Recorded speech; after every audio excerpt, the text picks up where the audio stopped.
Hello and welcome to this Warcraft replay. This is going to be the third game of this Best of 5 series. Um, yeah. This might be probably not the most exciting series to watch. I'm definitely feeling the, the lethargy right now. So yeah. The map is on Nomad Isles. We usually see this map as the opening map for the series, but this time it's going to be just Game 3. Human Mirror, Yumiko spawning in as the orange human player on the bottom right, and Hawk is going to be spawning in as the blue human player on the right, top right. Series is 1-1, so that's the thing. Unfortunately, it didn't really look that much of a difference compared to Game 1. The amount of time it took was probably double the length of Game 1 compared for Game 2, but it was basically the same thing, which is basically double sanctums, priests, then transition to mass spellbreakers, and just win the game through your individual skill. And both players have shown that they can win each other either way, so yeah, this might actually be a long and tedious series, if I might say so myself, and boy do I know it, since I've already casted the entire series once. I have to cast this a second time. But no worries. Just Footman Scout for Yumiko. It's not necessarily early, so try to prevent myself from saying that. Hawk did try and think about scouting with his footman as well, but it does not look like he will be doing that. He will just wait for the Archmage and start out with this mercenary camp. The camp will indeed give himself level 2, so try and get that as quickly as possible. Footman, it looks like he will be able to spot this. I guess it just leads down to Hawk just doing guesswork and see where his opponent is most likely going to be from. Footman did try to go for a little bit of harassment on that peasant, but it does not look like Hawk will allow that. Level 2 has been gained for the Archmage. Instead, Yumiko is going to deal some damage against that farm.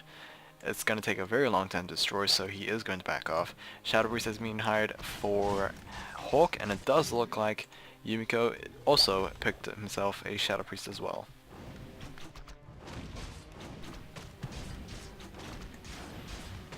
Pair of Vitality is the item for Yumiko, and Hawk picked up +3 Ring of Protection, so not sure if like additional armor is way better than just additional health, just straight up. I think not. I think 3 armor is not there yet. I guess not as efficient at the like +3 point compared to like 150 health. So that's probably my thinking right there. Renegade Wizard Camp will be the next target for Yumiko. Will this mean he's gonna go for an expand, I wonder? No keep just yet. He might be saving up. No, he's not actually saving up at all. First keep for Hawk. So this is generally like how I described it in Game 2. Basically, first one to keep tech will basically win. Yumiko almost proving wrong there by not producing as many spellbreakers, but thankfully Hawk didn't either, so I was a little safe there. So let's see if this is a trend going on. First one to keep tech will generally win, since they'll get the Mountain King first. They'll get the priests first, they'll get the spellbreakers first. Let's see. Of course, the Arcane Vault is a vital building as well, which is what Yumiko actually forgot to build. But it didn't look like it really mattered, since he was producing priests anyway. Halfway to keep tech, it does not look like Yumiko's gonna... Actually, no, he cleared this place out. He might go for an expand, but I could be wrong there as well. I'll just keep the town hall. Oh, there we go. It's gonna be keep tech being started up, I guess. Yikes, that is one scary level 6 creep, actually. I think the Maiden of Pain is also there as well. Yep, there she is. Even scarier than the Overlord, apparently. I find that rather hard to believe, but oh well. Both doing chaos damage anyway, so I'm pretty sure both of them are scary. Hawk is going to be the one running away. It does look like Yumiko did have the slight advantage of dealing damage first. And apparently he does have 2 Shadow Priests. It looks like Hawk elusively has 3, but in reality he only has 2 as well. The Wand of Illusion was used before for the Archmage Scout. Is now trying to harass Yumiko right now, but it's gonna be pointless. It will be taken down by the Arcane Tower anyway. Alright, let's see how this will work out. We do have... Usually the Shadow Priests are going to be focus fired anyway, so if Yumiko either goes for the illusion first or second, which he actually did, I'm rather surprised that he chose that particular one, it will tank some rounds of damage, which is, I guess, very much worth having.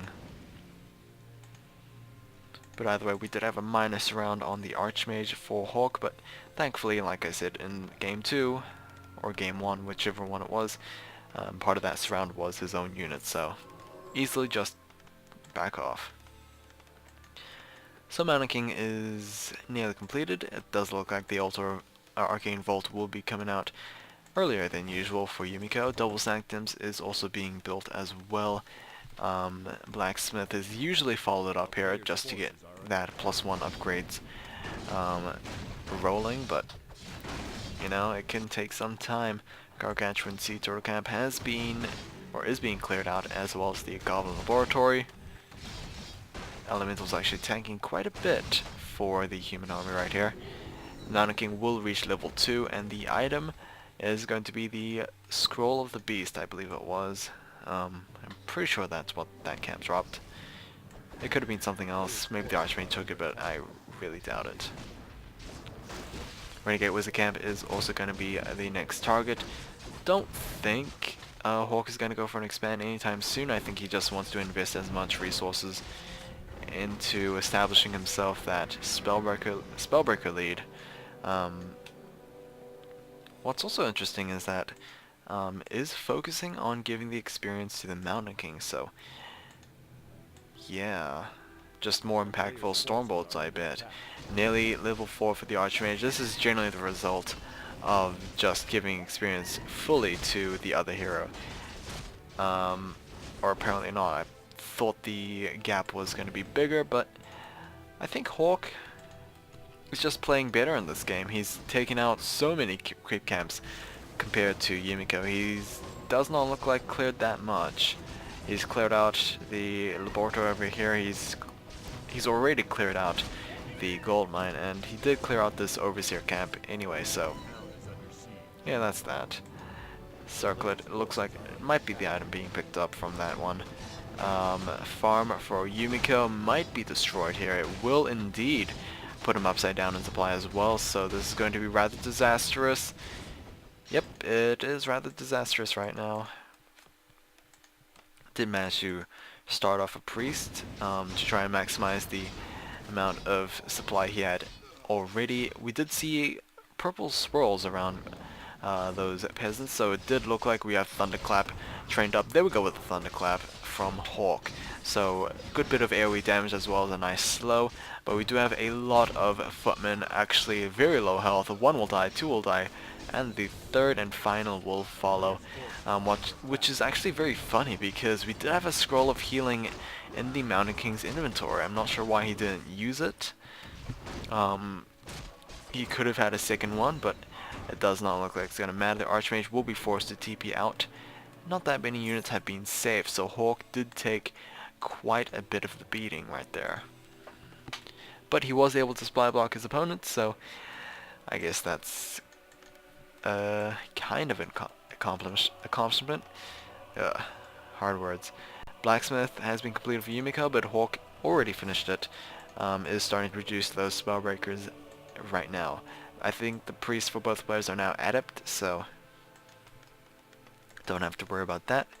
can start producing their own Spellbreakers.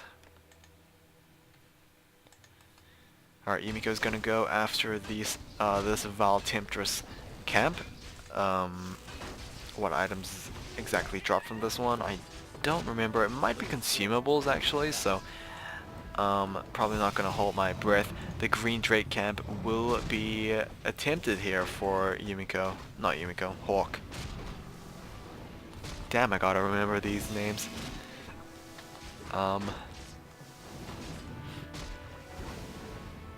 Actually, why did I say it was Yumiko? I mean, Yumiko's always orange. Well, I think he was pink in game 1, but still he was orange in game 2. Black Drake camp will be Yumiko's own creep camp to be taken out. The Dark Wizard has dropped himself, which item I have no idea. The Mountain King picked himself a stone token, so the Rock Golem for like 3 minutes will be available for Yumiko. Hawk got himself more scrolls. I'm not sure if he's comfortable with that after seeing like 3 footmen die under his healing care. Scroll of Restoration, which is basically, I'm pretty sure you guys have seen the Rune of Restoration from on the map, which one was it? I forgot the map. It might have been actually, I forgot. Which map was it? It was the map that has like the Ogre Lord camp on the top. Or actually no, it's Last Refuge. Yeah, that's it. Last Refuge. The ogres on the corners over there, dropping the Rune of Restoration, which is basically just this: 300 health, 150 mana. Yeah, it's basically an improved Scroll of Healing. It looks like the Overlord camp has been taken out, and the item was a Mana Stone. Okay, let's see. It looks like the Arcane Vault has been destroyed by Hawk's initial attack.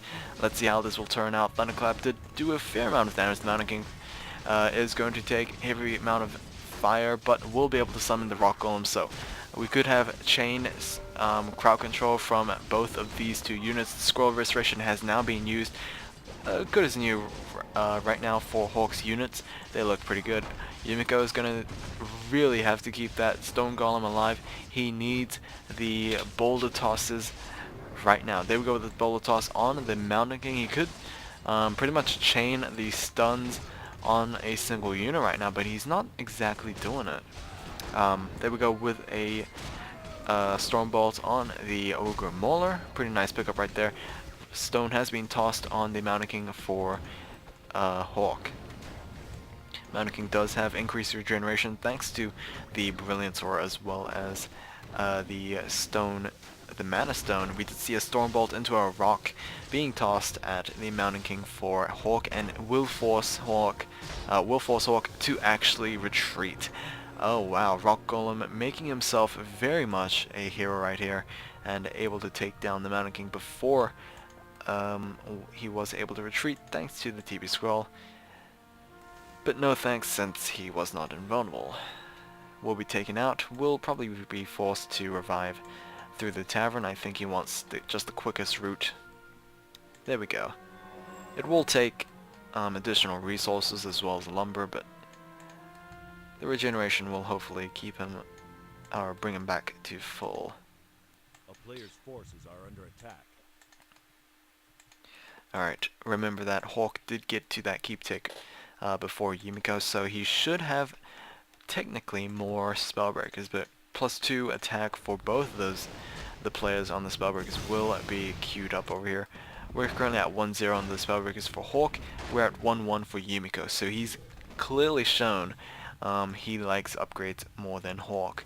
The Bronze Drake camp will be cleared out for Hawk's side, so he will be able to pick up pretty good item as well. Talisman of the Wind, maybe not as great as the Stone token, mainly because I don't think the Rock Golem can be dispelled. However, on Hawk's side, Furbolgs can be dispelled. Furbolgs basically just normal units. They're 550 health. They deal normal damage, which can work well against Spellbreakers, but since the Priest can easily destroy these guys with just 2 dispels, it's not really not really a good item particularly for this situation. Alright, the Gargantuan Sea Turtle Camp is going to be cleared out. This will, I believe, be the final Sea Turtle Camp of the map, and the full 15-second vulnerability potion will be picked up. Level 5 has also been gained. I believe both the heroes for Hawk is now level 5. I am not wrong, and that is currently what's happening right now. Yumiko, on the other hand, halfway to level 5 for his MK, halfway to level 6 for his Archmage, so yeah, that's the difference right there for both players. Armor supply is 57 versus 67, and we do have an expansion for Hawk. I did not realize this, and he's already mined like 3,000 gold from it. Probably should have pointed that out earlier, but apologies. There we go with the spell like I was talking about, just immediately taken down. Invulnerability potion probably will be forced for Yumiko, forced for Hawk. I keep on getting the names mixed up. Either way, Yumiko also going to bring in a Zeppelin once again in Game 3. Let's see how this will work out. Militia being pulled for Hawk. Not sure if Yumiko's going to do it himself. It does not look like it. So the numbers advantage should hopefully favor Hawk. He is going to take down a couple of these peasants, but we do hear a lot of spellbreakers being taken down simultaneously. Yumiko's Mountain King is going to take quite a bit of flack from those spellbreakers, forcing him to use that TB scroll, and the Mountain King for Hawk is actually out of mana, so he can't actually make any opportunities. It looks like Yumiko's going to be the one chasing down his opponent.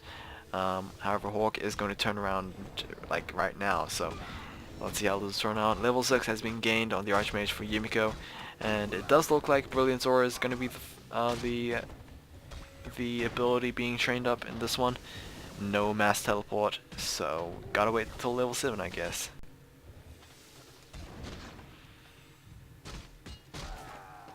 And yeah, this is rather slower than I actually thought. Who won in that fight?